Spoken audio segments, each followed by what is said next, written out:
In a last lecture of series of reproductive system, we learn about the internal structure of ovary and what are the hormonal changes takes place in it. The ovary are female gamete and that produce a ovum, and that ovum is produced with the help of hormonal changes.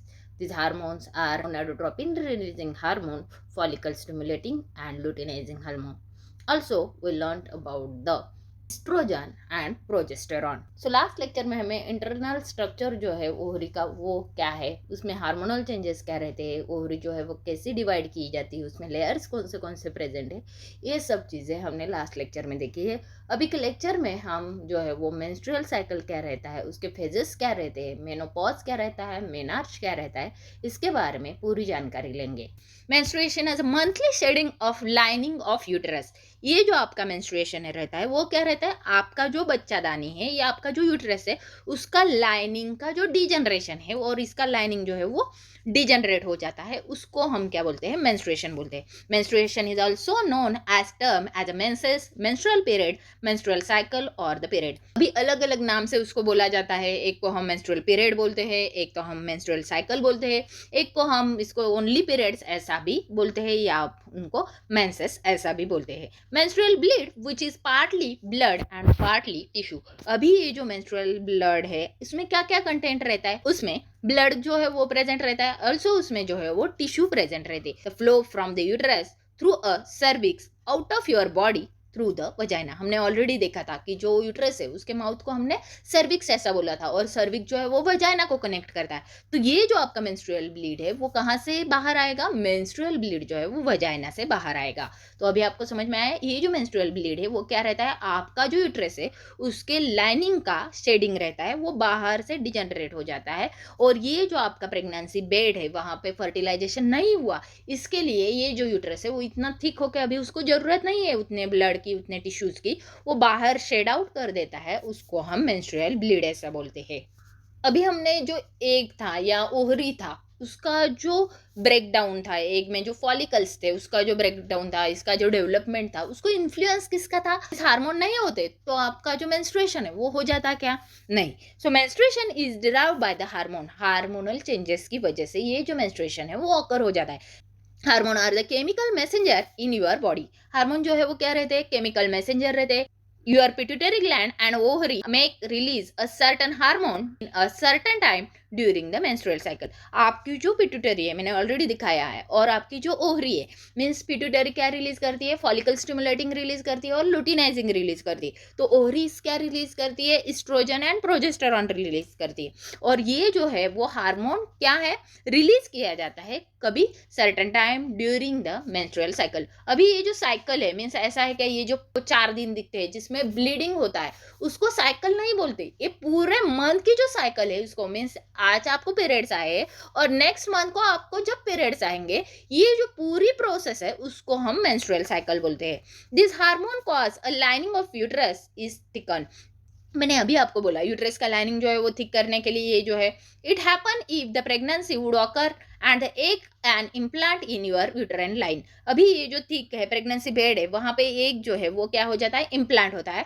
Hormone also cause the ovary to release the egg. अभी ये जो hormones है इसकी वजह से आपका egg जो है वो भी रिलीज हो जाता है। Egg moves down to the fallopian tube where it wait for the sperm. ये जो एग है वो कहाँ पे जाता है, फैलोपियन ट्यूब में। If sperm does not fertilise the egg, pregnancy does not occur. वहां पे स्पर्म का मीटिंग नहीं हुआ तो प्रेगनेंसी नहीं होती। The lining of your uterus break down and shed. मैंने ऑलरेडी बोला कि अभी ये प्रेगनेंसी बेड है उसका कुछ जरूरत नहीं रहेगा। So lining of uterus break down and shed and this is called as a period. हम उसी को ही पीरियड्स ऐसा बोलते हैं, जो यूट्रस का शेडिंग हो जाता है।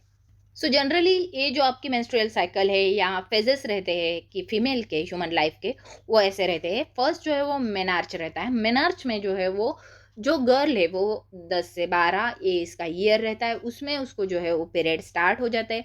देन मेंस्ट्रुएशन जो है वो ऑकर हो जाता है 12 से 15 ये ईयर में उसका मेंस्ट्रुएशन जो है वो कंटिन्यू रहता है। तो मेनोपॉज मीन्स 45 के बाद में ये जो है अप टू द डेथ तक उसको जो है वो मेनोपॉज बोला जाता है। फीमेल को 3 लाइफ स्पैन में डिवाइड किया जाता है, मेनार्च, मेंस्ट्रुएशन एंड मेनोपॉज। 11 और 12 तक उसका मेनार्च स्टार्ट हो जाता है।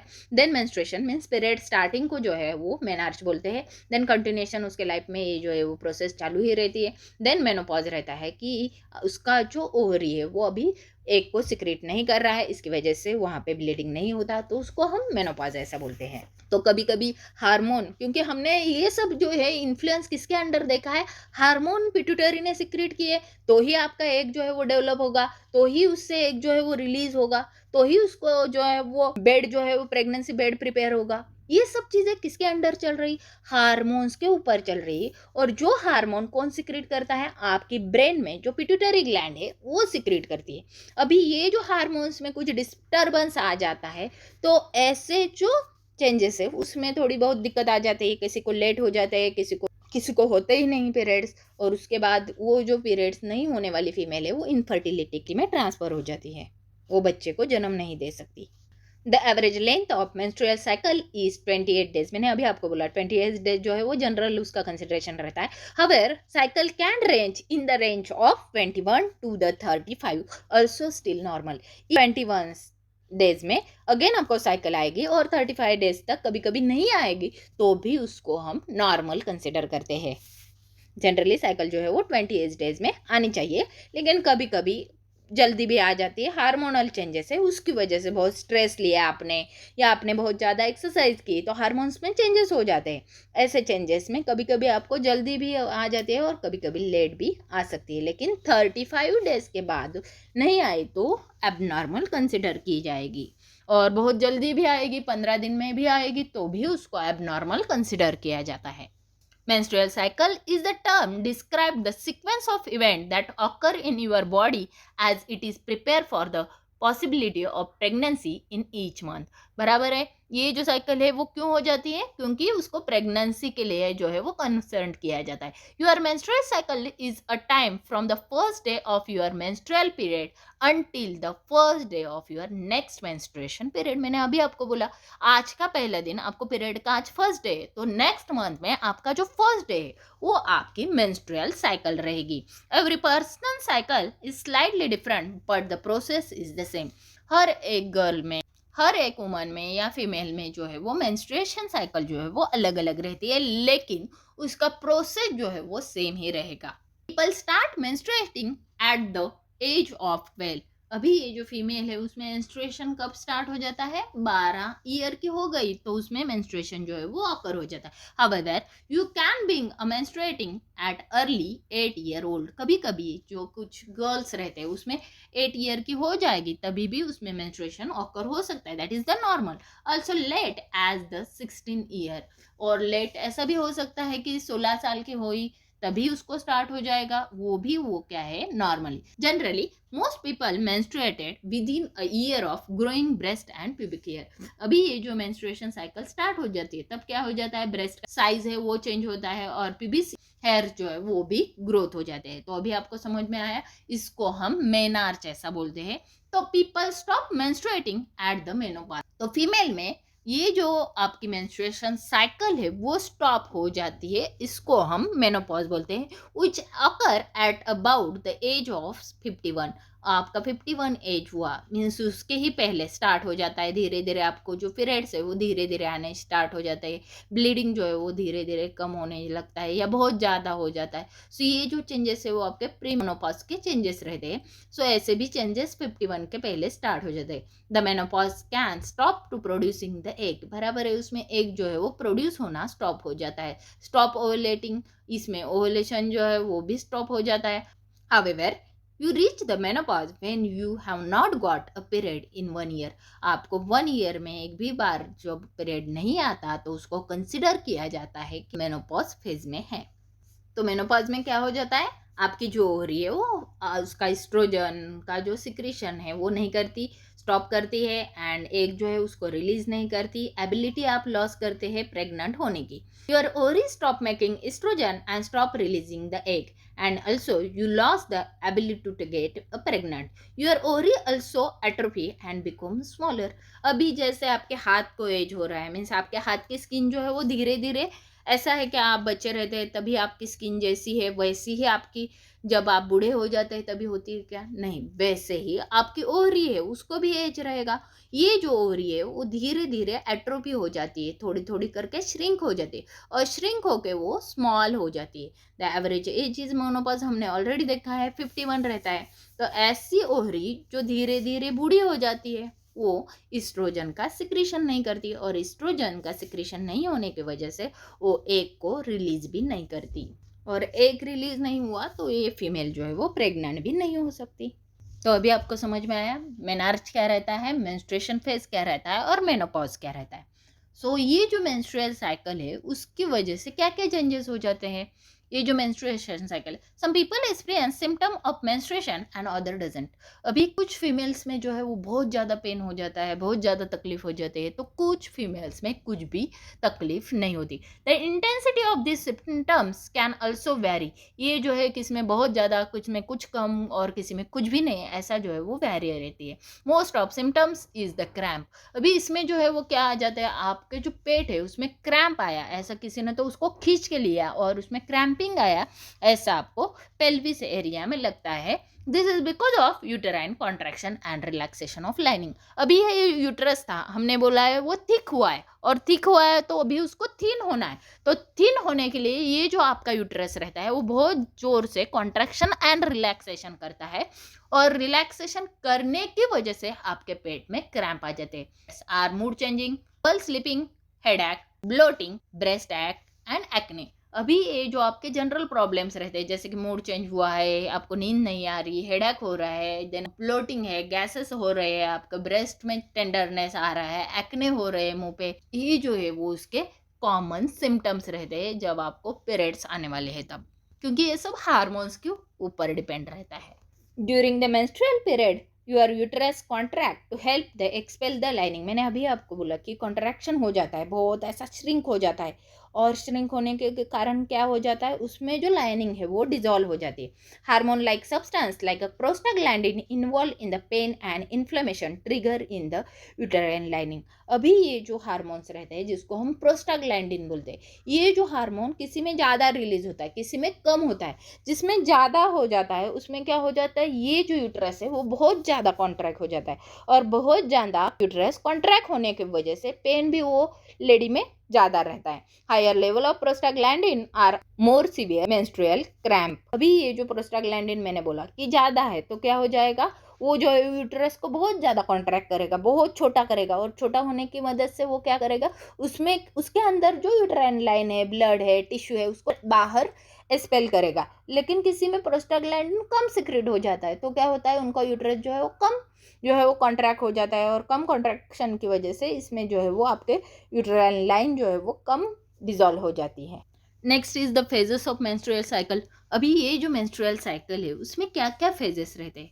फर्स्ट फेज जो है उसको हम क्या बोलते हैं, मेंस्ट्रुअल फेज, जिसमें ब्लीडिंग ऑकर हो जाता है, वो आपकी क्या रहेगी, फर्स्ट फेज। मीन्स आप कंसिडर करो कि ये आपकी फर्स्ट फेज है जिसमें आपका जो एंडोमेट्रियम है, जिसको एंडोमेट्रियम, मायोमेट्रियम और पेरीमेट्रियम में हमने यूट्रस को डिवाइड किया था, वो शेड आउट हो जाता है, जिसको हम एंडोमेट्रियम सबसे अंदर का लेयर है वो शेड आउट हो जाता है, उसको हम मेंस्ट्रुएशन फेज बोलते हैं। अभी ये जो मेंस्ट्रुअल फेज है मीन्स जिसमें ब्लीडिंग ऑकर होता है वो अराउंड क्या रहता है, 5 से 7 दिन, ये जो है वो उसका जनरल पीरियड रहेगा। मीन्स फर्स्ट 5 दिन तक आपका जो है वो मेंस्ट्रुअल पीरियड रहेगा। अभी ये जो मेंस्ट्रुअल पीरियड में क्या हो जाता है, सभी जो हार्मोन्स है उसकी लेवल जो है वो लो डाउन हो जाती है। जैसे कि आपको एस्ट्रोजन की ज़रूरत नहीं है, आपको प्रोजेस्टेरॉन की ज़रूरत नहीं है, वहाँ पे आपको फॉलिकल जो है वो ज़रूरत अभी तो नहीं है, देन आपको ल्यूटिनाइजिंग की ज़रूरत नहीं है क्योंकि वहाँ पे अभी जस्ट स्टार्ट होगा, फॉलिकल जो है वो बाद में स्टार्ट हो जाएगा। लेकिन यहाँ पे आपको कौन से भी हार्मोन की ज़रूरत नहीं। अल्सो आपका जो यूट्रस का लाइनिंग है वो भी शेड आउट हो जाता है। इसको जो है वो हम मेंस्ट्रुअल फेज बोलते हैं।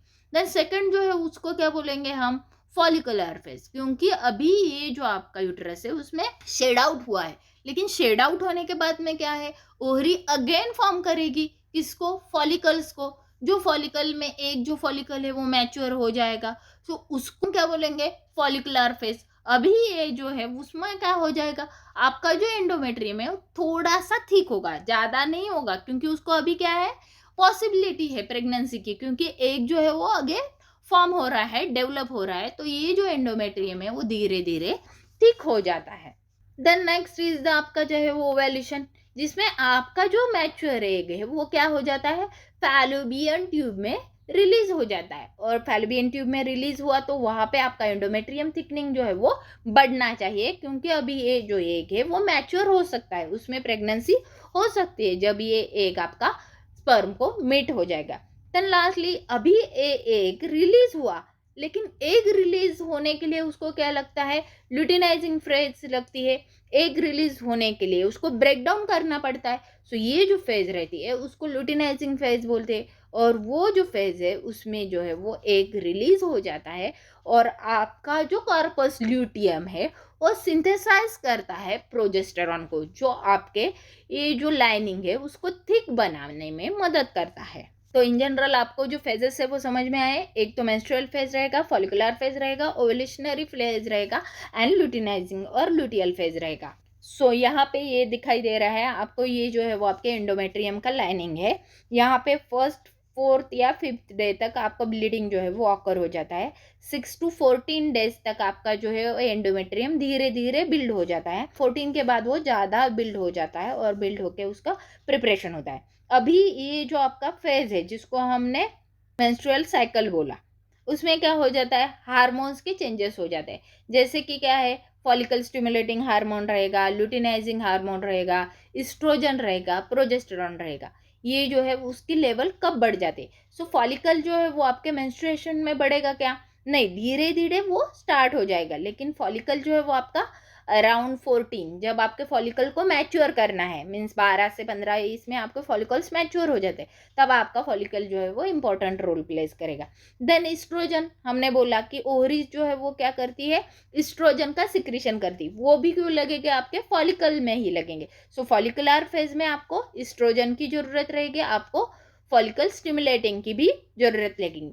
लेकिन ल्यूटिनाइजिंग मीन्स जिसमें ब्रेक डाउन करना है, उसमें ल्यूटिनाइजिंग हार्मोन जो है वो आपको पहले ही लगता है, क्योंकि आपका जो एग है उसको ब्रेक डाउन करना है, और एग ब्रेक डाउन हुआ तो उसमें प्रेगनेंसी होने के चांसेस है, तो उसमें आपका प्रोजेस्टेरॉन जो है वो भी इंपॉर्टेंट रोल प्लेस करता है, क्योंकि प्रोजेस्टेरॉन जो है वो आपके एंडोमेट्रियम को थिक बनाने में मदद करता है, प्रेगनेंसी बेड बनाने के पीपी याद रखो, प्रेगनेंसी और प्रोजेस्टेरॉन, उससे आप याद रख सकते हैं कि जो प्रोजेस्टेरॉन है वो प्रेगनेंसी में हेल्प करता है, प्रेगनेंसी मीन्स आपका प्रेगनेंसी बेड प्रिपेयर करने में, मीन्स एंडोमेट्रियम की जो लाइनिंग रहेगी वो आपकी तब बहुत ज़्यादा थिक रहेगी, उसके नीचे ही प्रोजेस्टेरॉन है, उसके नीचे ही आपका एंडोमेट्रियम का लाइनिंग जो है वो थिक हो जाता है। अल्सो आपका एस्ट्रोजन भी है, वो भी थोड़ा मदद करता है आपके प्रेगनेंसी में।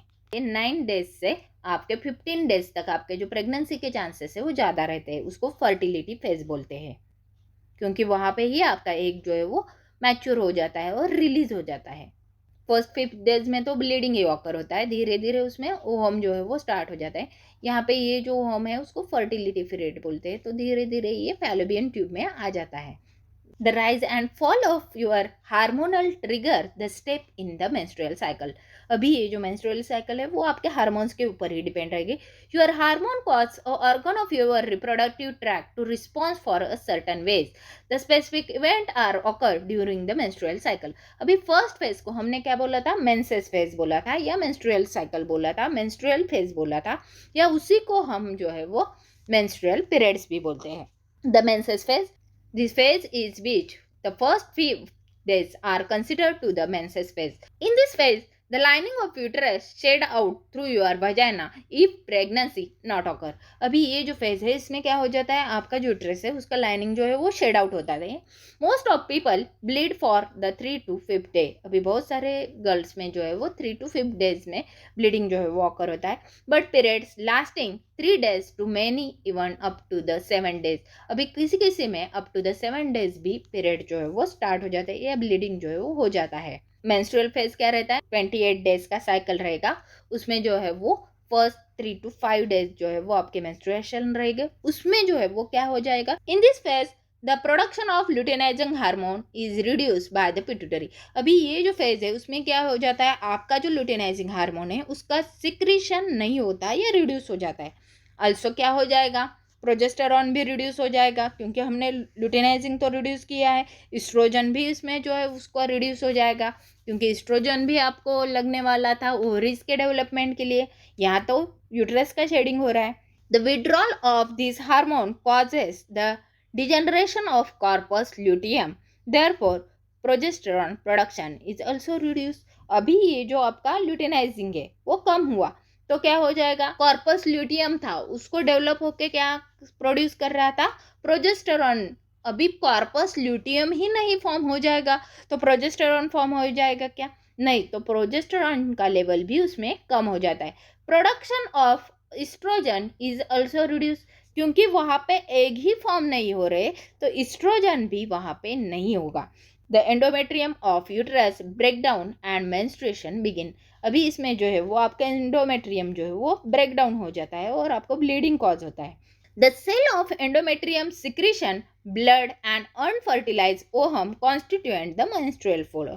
आपका जो मेंस्ट्रुअल फ्लो है उसमें आपके एग्स रहेंगे, देन ब्लड रहेगा, देन अनफर्टिलाइज ओहम रहेंगे, वो भी उसमें प्रेजेंट रहेगा। तो अभी आपको मेंस्ट्रुएशन जो साइकिल है वो समझ में आई, उसमें क्या रहेगा, फर्स्ट 5 डेज वो मेंस्ट्रुएशन साइकिल के रहेंगे, उसमें लुटिनाइजिंग हार्मोन नहीं रहेगा, उसमें प्रोजेस्टेरॉन नहीं रहेगा, उसमें एस्ट्रोजन नहीं रहेगा, उसमें फॉलिकल स्टिमुलेटिंग भी नहीं रहेगा। The next is the follicle stimulating. अभी ये जो ओवरीज है उसको प्रिपेयर होना चाहिए नेक्स्ट साइकिल के लिए। अभी तो ये ब्लीडिंग ऑकर हुआ लेकिन उसमें अभी क्या हो जाना चाहिए, नेक्स्ट साइकिल के लिए प्रिपरेशन होना चाहिए। उसको हम पॉलिफरेटिंग फेज भी बोलते हैं, क्योंकि बेड जो है वो अभी इंजर हुआ है और इंजर हुआ बेड को अगेन जो है वो अगेन फॉर्म होना स्टार्ट हो जाता है। So follicular level in this phase takes place from the 6 to 14 days. 6 days से 14 डेज तक ये जो फेज है वो प्रेजेंट रहेगी। During this time the level of hormone estrogen rise. Obviously यहाँ पे एस्ट्रोजन जो है वो राइज होगा, which causes the lining of uterus to grow and thick। अभी ये जो एस्ट्रोजन है वो ओवरीज के जो फॉलिकल्स थे वो रिलीज कर रहे थे, क्योंकि अभी यहाँ पे फॉलिकल्स तैयार हो गए। फॉलिकल जो है वो क्यों तैयार हो गए, क्योंकि फॉलिकल स्टिमुलेटिंग वहाँ पे आया, मीन्स फॉलिकल स्टिमुलेटिंग का रोल भी वहाँ पे इंक्रीज हो जाता है, क्योंकि एस्ट्रोजन जो है वो फॉलिकल्स की वजह से आ जाता है। Which causes the lining of uterus. अभी ये एस्ट्रोजन की वजह से आपका जो यूट्रस है वो थिक हो जाता है, ग्रो होने को स्टार्ट हो जाता है। In addition the other hormone follicle stimulating cause a follicle in your ovaries. Obviously follicle stimulating नहीं रहेगा तो फॉलिकल्स जो है वो फॉर्म ही नहीं रहेंगे। During the 10 to 15 one of developing follicle will be formed and fully mature as a ovum or a egg। अभी 10 से 14 ये जो है वो आपका एग रिलीज होने का टाइम रहेगा। सो यहाँ से ये जो फॉलिकल है वो क्या करेंगे, रिलीज करेंगे किसको, ओहम को और एग को। इसको हम ओव्यूलेशन ऐसा भी बोलते हैं, जो एग रिलीज होता है उसको ओव्यूलेशन ऐसा बोलते हैं। सो फॉलिकल स्टिमुलेटिंग आपको समझ में आया, क्या रहेगा, आपका मेंस्ट्रुएशन खत्म हुआ तो अभी उसमें क्या रहेंगे, आपकी जो ओवरी है वो नेक्स्ट साइकिल के लिए प्रिपेयर हो रही है। नेक्स्ट साइकिल के लिए प्रिपेयर हो रही है तो उसमें फॉलिकल्स है और फॉलिकल्स को मैच्योर करने के लिए फॉलिकल स्टिमुलेटिंग रहेगा। फॉलिकल स्टिमुलेटिंग की वजह से आपका जो फॉलिकल है वो मैच्योर हुआ फॉलिकल एस्ट्रोजन रिलीज करता है और ये जो एस्ट्रोजन है वो आपके यूट्रस के लाइनिंग को बिल्ड करने में मदद करता है। सो क्या क्या देखा हमने फॉलिकल में, एक तो ये जो है वो 6 to 13 तक रहेगी, 14 डेज पे ये जो है वो एक को जो है वो रिलीज करेगी। फॉलिकल स्टिमुलेटिंग का जो लेवल है, एंटेरियर लोब ऑफ पिट्यूटरी क्या सिक्रेट करती है, ल्यूटिनाइजिंग हार्मोन और फॉलिकल स्टिमुलेटिंग हार्मोन। अभी ये जो फॉलिकल स्टिमुलेटिंग है वो यहाँ पे बढ़ जाना चाहिए, नहीं तो फॉलिकल मैच्योर नहीं होंगे। तो follicle stimulating hormone secreted by the anterior lobe of pituitary stimulate the ovarian follicle to secrete the estrogen. अभी इसमें एस्ट्रोजन भी बढ़ जाएगा। Estrogen stimulate the proliferation of endometrium to the lining of uterus। Estrogen की वजह से आपका जो पॉलिफरेशन होता है यूट्रस के लाइनिंग का, मीन्स न्यू फॉर्मेशन हो जाता है, वो आपके एस्ट्रोजन के वजह से हो जाता है। Endometrium become thicker by a rapid cell multiplication. This is because of increase the uterine gland and blood vessel. अभी ये जो एंडोमेट्रियम है वो क्या हो जाता है, थिक हो जाता है, उसमें सेल्स जो है वो डिवाइड हो जाते हैं, रीडिवाइड हो जाते हैं, और उसमें जो है वो ब्लड फ्लो सेल्स, इसकी वजह से ये जो एंडोमेट्रियम है वो थिक हो जाता है। किसमें थिक हो जाता है, आपके फॉलिकुलर फेज में। फॉलिकुलर फेज हमने कहाँ देखा था, 6 to 13, ये आपका फॉलिकुलर फेज रहता है। 14 डेज पे एक जो है वो रिलीज किया जाए। नेक्स्ट फेज को हमने क्या बोला था, ओवेल्यूशन बोला था। ओवेल्यूशन क्या था, ये जो एक फॉर्म हुआ है उसको रिलीज करना, इसके लिए क्या है, ओवेल्यूशन रहेगा। लेकिन एग रिलीज करना है तो क्या करना पड़ेगा, आपका जो ये एग का कवरिंग है उसको तोड़ना पड़ेगा, और तोड़ने के लिए हम ल्यूटिनाइजिंग हार्मोन का यूज करते हैं। सो यहाँ पे आपका जो ल्यूटिनाइजिंग हार्मोन है वो ओवेल्यूशन फेज में बढ़ जाता है। This phase occur roughly at about 14th in 28th day of menstruation। 28 दिन में जो 14वां दिन रहता है उसमें आपका ओवुलेशन जो है वो स्टार्ट हो जाता है। Sudden increase in the another hormone, that is the luteinizing hormone, causes your ovary to release the egg।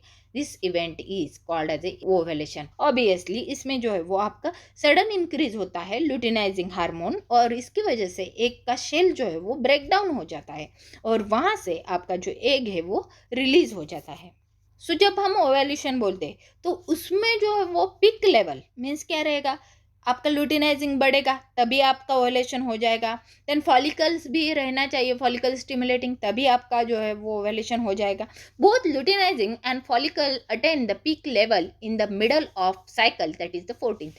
जो आपका फॉलिकल स्टिमुलेटिंग है और ल्यूटिनाइजिंग है, फॉलिकल थोड़ा सा आगे मीन्स 14 डे के थोड़ा सा पहले बढ़ाया होगा, लेकिन आपका ल्यूटिनाइजिंग जो है वो आपका 14 डेज पे इंक्रीज हुआ, इसकी वजह से ही आपका ब्रेक डाउन हुआ। Estrogen concentration in blood increase, बराबर है, एस्ट्रोजन जो है वो भी बढ़ना चाहिए, क्योंकि आपका फॉलिकल जो है वो मैच्योर हुआ, मैच्योर फॉलिकल एस्ट्रोजन का फॉर्मेशन करते हैं। Rapid secretion in luteinizing induce the rupture of graphene follicle and thereby release of ovum। ये जो आपका ल्यूटिनाइजिंग हार्मोन है वो बढ़ जाने की वजह से ग्राफाइन फॉलिकल्स जिसको बोलते हैं, मैच्योर जो फॉलिकल्स रहते हैं उनको हम ग्राफाइन फॉलिकल बोलते हैं, वो रिलीज करते हैं एग को। इनफैक्ट ल्यूटिनाइजिंग कॉजेज ओवुलेशन, आपका ल्यूटिनाइजिंग हार्मोन ही आपका ओवुलेशन जो है वो कॉज करता है। So next is the luteal phase.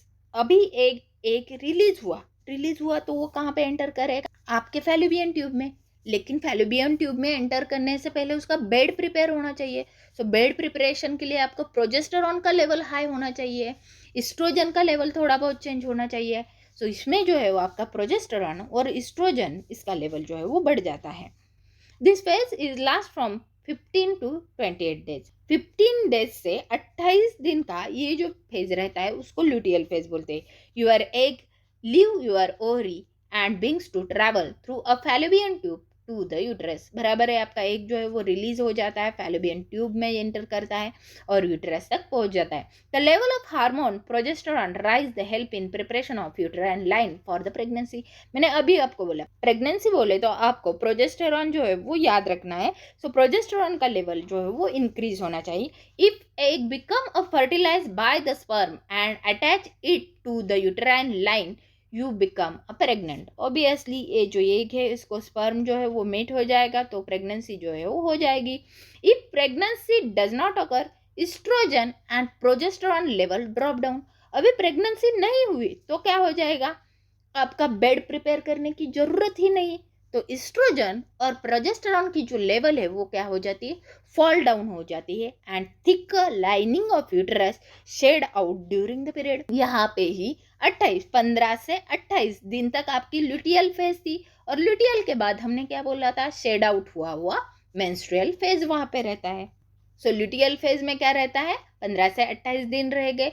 Corpus luteum जो है वो क्या सिक्रीट करता है, प्रोजेस्टेरॉन सिक्रीट करता है। कॉर्पस ल्यूटियम हमने क्या बोला था, जो एग का कवरिंग था उसको हमने कॉर्पस ल्यूटियम में कवर किया था, और ये जो है वो आपका प्रोजेस्टेरॉन लेवल इंक्रीज करता है। इसकी वजह से एंडोमेट्रियम थिक हो जाता है और यूट्राइन ग्लैंड जो है वो सिक्रीशन उनका बढ़ा देती है। सो यहाँ पे जो है वो फेजेस दिखाई दे रहे हैं। मेंस्ट्रुअल फेज है, मेंस्ट्रुएशन ऑकर हो जाता है फर्स्टली, देन यूट्राइन का लाइन जो है वो धीरे धीरे थिक हो जाता है, फाइनली ये बहुत थिक हो जाता है। देन ओवेरियन साइकिल में भी फॉलिकल जो है वो पहले फॉर्म हो जाते हैं, धीरे धीरे उसमें ब्रेक डाउन हो जाता है और ओवुलेशन ऑकर हो जाता है। बाकी के जो है वो कॉर्पस ल्यूटियम में कन्वर्ट हो जाते हैं। जो कॉर्पस ल्यूटियम जो है उसके ऊपर प्रोजेस्टेरॉन इंक्रीज होगा, तो जो फॉलिकल है उस पर आपका फॉलिकल स्टिमुलेटिंग धीरे धीरे इंक्रीज होगा।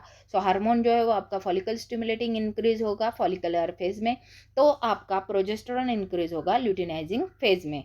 इस्ट्रोजन है जो आपका ग्राफाइन फॉलिकल रिलीज करता है, जब आपका एग मैच्योर हो जाएगा तो आपका एस्ट्रोजन का लेवल भी बढ़ जाएगा। सो यहाँ पे भी दिखाने की कोशिश की है, मेंस्ट्रुएशन जो है वो फर्स्ट 7 डेज में रहेगा, देन आपका फॉलिकल जो है वो मैच्योर हो जाएगा, उसको पॉलीफरेटिंग फेज ऐसे बोलते हैं। यहाँ से यहाँ तक जो है वो आपकी पॉलीफरेटिंग फेज रहती है, देन पहली जो है वो आपकी मेंस्ट्रुएशन फेज रहती है। देन ओवल्यूशन हमने बोला 14 डे पे जो एग रिलीज हो जाता है उस साइड बोलते हैं, उसको हम ओवेलेशन ऐसा बोलते हैं। रेस्ट ऑफ जो है वो आपका कॉर्पस ल्यूटियम रहेगा, कॉर्पस अल्बिजिनस हो जाएगा, उसको हम सिक्रेटरी फेज बोलते हैं। सिक्रेटरी फेज में आपका प्रोजेस्टेरॉन लेवल जो है वो इंक्रीज हो जाता है और आपका जो एंडोमेट्रियम है उसका लाइनिंग भी बढ़ जाता है, वो प्रेगनेंसी के लिए हेल्प करेगा, क्योंकि यहाँ पे इसको एग रिलीज हुआ है तो दूसरी साइड से उसका बेड जो है वो भी प्रिपेयर करना जरूरी है। सो एक जो है वो आपकी मेंस्ट्रुअल फेज रहेगी, दूसरी जो है वो आपकी पॉलीफेरेटिंग फेज रहेगी, तीसरी जो है आपके ओवुलेशन रहेगी, तो लास्टली जो है वो आपकी सिक्रेटरी फेज रहेगी। ल्यूटियल फेज को ही हम सिक्रेटरी फेज बोलते हैं, तो पॉलीफेरेटिंग फेज जो है वो आपकी फॉलिकुलर फेज जो है उसको हम पॉलीफेरेटिंग फेज बोलते हैं। सो यहाँ पे भी बताया है फॉलिकल जो है वो धीरे धीरे फॉलिकल स्टिमुलेटिंग बढ़ जाता है, एक ग्रीन कलर का फॉलिकल स्टिमुलेटिंग रहेगा। इस्ट्रोजन फॉलिकल के बराबर ही इस्ट्रोजन बढ़ जाएगा, तो लुटिनाइजिंग जो है वो फॉलिकल को ब्रेक डाउन के लिए मीन्स 14वें दिन से पहले ही बढ़ जाएगा। देन लुटिनाइजिंग ने ब्रेक करने के बाद ही कॉर्पस ल्यूटियम फॉर्म हो जाता है और वो प्रोजेस्टेरॉन का सिक्रेशन करता है।